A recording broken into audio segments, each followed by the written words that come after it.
Well, welcome to Belshire Vestige. In the bottom right corner of the map, we have the blue Protoss player hailing from Root Gaming. It is Sage. Sage fighting. And the top left, we have from Team Evil Geniuses, the IEM Shanghai champion, looking for a shot at the second place in the group as well. It is Revival. Now that was good camera work, Andre. Thanks, Fredan. The whole stream missed it though, because they saw it was on Revival stuff. Yeah, I'm pretty sure it was the best thing that you've ever seen before, right? It's true, and it always feels like that's the case with almost everything. You always perform best when no one's looking. You gotta dance like no one's watching.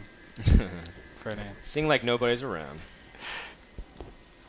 So Sage is going to open with a pile on his main base and go for a gateway. It's kind of tucked in a nice Sim City, so if he got rushed early on by the early pool, it would give him a little bit easier time dealing with Zergling shenanigans. That's right. Only one major place that you can go through. Where? 2? 3? Okay, so. Well, there's a lot. Okay. There's at least 4 or 5. 1, 2, 3, 4, 5. Instead of 7, which is nice. Fredan, at one point I was a stats major. I did a lot of counting one time in my life. It's alright. I'm sure you can. You just need to get some practice back in, that's Andre, and what you'll be able to be familiar with it. Oh, now there's only 4, Fredan. 4, because 5 minus 1 is 4. Well, Revival isn't going for any early pool. He's going for a hatchery first. Now, again, I like to emphasize that hatchery first is a great build to do if you think your opponent's going to go gateway first. I know some people who stubbornly go hatchery first almost every time, and they sometimes get punished, but that's kind of the risk that they take, and you can still defend the cannon rush with drones. It's just a little harder to do so. Mm-hmm. I like the triple hatch right now. It is very risky, but it's basically saying, hey, I know you so well, you're not going to save up Chrono Boost. The way you kill this is you 4-gate. You 4-gate, I'm sorry, you 4-gate expand. That sounds crazy, but Mana has done this in the past, and it's very successful. What you do is you do your standard 4-gate, and instead of getting all stalkers, you get a lot of sentries and zealots. That's very lean on minerals, and then you just put down your nexus. You have that extra amount, and then you continue with the 4-gate. That way you have economic equality once you kill a third or a natural. Hopefully the natural, that's the better thing, so you can isolate the main or the third base, and then from there, you're able to win the game. But once you use all this Chrono Boost, can't do it, Fredan. You just can't do it. Well, we'll see if that ends up being actually part of the plan. But Revival is going to go for the 3 hatch before the Queen. That reminds me of exactly what Scarlet was doing. Well, he had to. He went 3 hatch before pool, right? No, it wasn't. Was it 3 before pool? Yeah. Oh.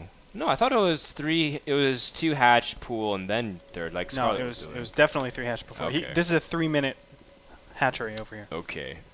All right, well, that makes more sense then. And the triple Queen does match lineup. Okay, you're right, Andre. In that regards, Sage will have a little bit hard time catch up in the mid game, but he still has a lot of options to pressure, considering Warp Gate is almost done. And you can almost instantaneously snipe this 3rd base. We were talking about how Belshire Vestige is great for gateway attacks because of this when Max was playing Scarlet, and it was for this very reason. Now, granted, Revival played super greedy, and so that does help. Yeah. But regardless, that does still doesn't take away from the fact that he's going to be in a lot of trouble.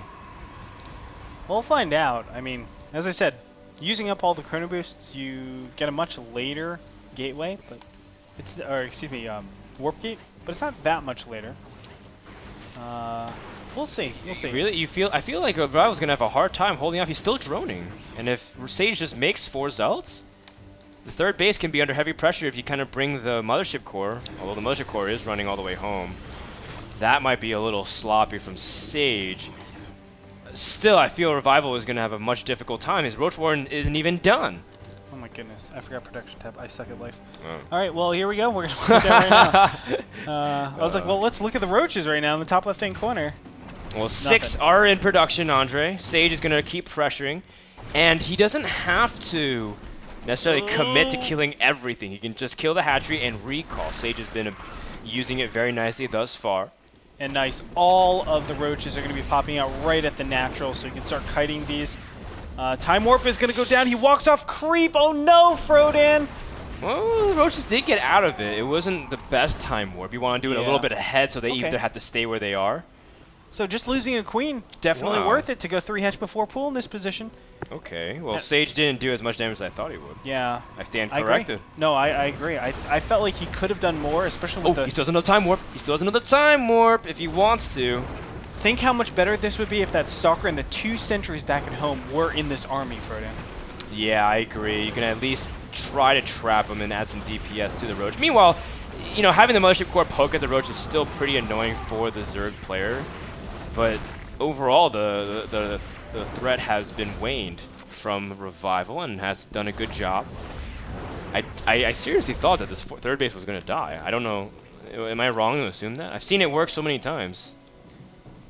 Help me here. Help me here, Andre. Yeah, I'm thinking, what was the most recent one? Grubby versus Red. Well, what did Sage do wrong, do you think? Slightly slower. The pylon was really displaced. He wants to have it up immediately so he can reinforce. And I think he should be sniping the hatchery rather than going for the roaches. The first time warp should go directly on top of all the roaches that were popping out of here. And then the second time warp should be over here, kill all the roaches, and then kill the hatchery. Oh, man, you immediately thought of that super quick. I'm like, yeah, maybe he just didn't bring his Mothership Core. No, I'm pretty positive it was a lot of tactical. Right, how he chose to engage and do everything. Well, Sage will have another opportunity to do it again. He's going to pick a nice little nook, and this is a very powerful position where you can put a pylon like Stardust loves to do. Very well known for his gateway attacks on Belshir Vestige. Oh, look at this. So cool. And Ferdinand, yet again, Sage has the right composition to deal with his opponent, who is very lean in queens. Remember, he focused that queen, made sure he killed it off. He actually... Oh, he chased the queen, remember? He's going to go into the main base. Whoa! And then maybe try to recall after killing the main base. Oh, this is so sick. Oh, he's got to lock it out.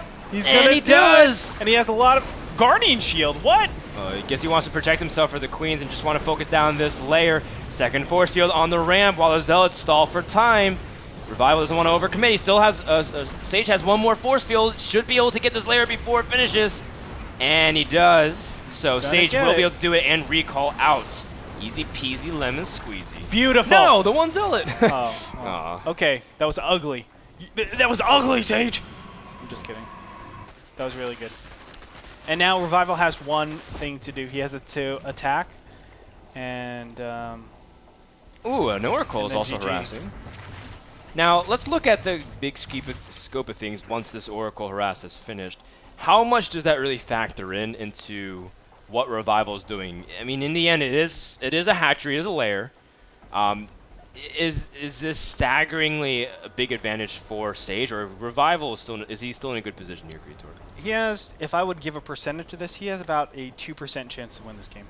Revival? Revival. Really? That low? That low, Frodian. Oh, man. 2%.